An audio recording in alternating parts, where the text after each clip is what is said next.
श्रीमंदिर आसी महाप्रभुଙ୍କ आशीर्वाद नेछंती मुख्यमंत्री मोहन चरण माझी तांको सह आईन मंत्री पृथ्वीराज हरिचंदन पिपिली विधायक आश्रित पट्टनायक मध्य श्रीमंदिर आसी महाप्रभुଙ୍କ आशीर्वाद नेछंती।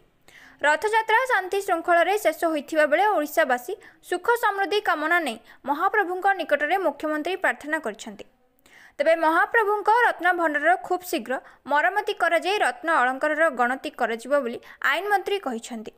तेबे गत 2 दिन हेब पुरी रे राज्य बीजेपीर 2 दिनिया परिवर्तित कार्यकारिणी बैठक अनुष्ठित होइथिला। शुक्रवार बैठकर प्रथम दिवस में बीजेपीर राष्ट्रीय अध्यक्ष जेपी नड्डा जोग देइथिले। ओडिशावासी प्रथम थर पर बीजेपी को बहुमत दे सरकार गढ़िबार सुजोग देइथिबारु बीजेपी सरकार ओडिशावासी विकास रे कार्य करिबो बोली जेपी नड्डा कहिथिले। तेबे शनिवार द्वितीय दिवस में मुख्यमंत्री मोहन चरण माझी एही बैठक रे जोग देइथिले। ओडिशा उन्नति पई कार्य करिबा पई से सबु विधायकों को आह्वान देइथिले। बीजेपी देइथिबा इस्ताहार सबु पूर्ण करा जाउथिबा मुख्यमंत्री कहिथिले।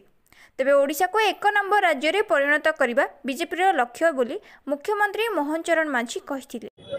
परंतु महाप्रभु का आशीर्वाद रे ओडिशा प्रदेश रो जनसाधारण समस्त निजर इच्छा आकांक्षा सबुकु ए सरकार ऊपर समर्पित देइचंदी। आज महाप्रभुंकर लीला सरिला प्रभु कर काली नीलाद्री विजय है। आज महाप्रभु को रत्न सिंहासन रे दर्शन करी पुणी ओडिशार सुख स्वच्छंद समृद्धि पाई प्रभु पाखे प्रार्थना जनवा को माननीय मुख्यमंत्री आज आसी सांगे आम मैंने भी जाइलु। आज महाप्रभु पाखे ओडिशा प्रदेश आगामी भविष्य को समर्पित देकी जाऊँ। प्रभु ओडिशा प्रदेश को आगामी दिन में समग्र भारत वर्ष के प्रसिद्ध करेंगे से बाबद महाप्रभु पाखे लीला खेला से देखे खूब शीघ्र हम। एवं तो जो परवर्ती कामटी अच्छी एएसआई रो जो इंस्पेक्शन एवं रिपेयरिंग काम अच्छी से कथा को एएसआई आरंभ करिवो एवं तापरे थरे पूरापूरी भाव में काम सरिला परे पुणी भीतर रत्न भंडार बाहर रत्न भंडार को जितेबाला समग्र सामग्री जितेबाला जीव पुणी ट्रांसफर हम तापरे पुणी गणति मणतिर आर प्रक्रिया आरंभ हो।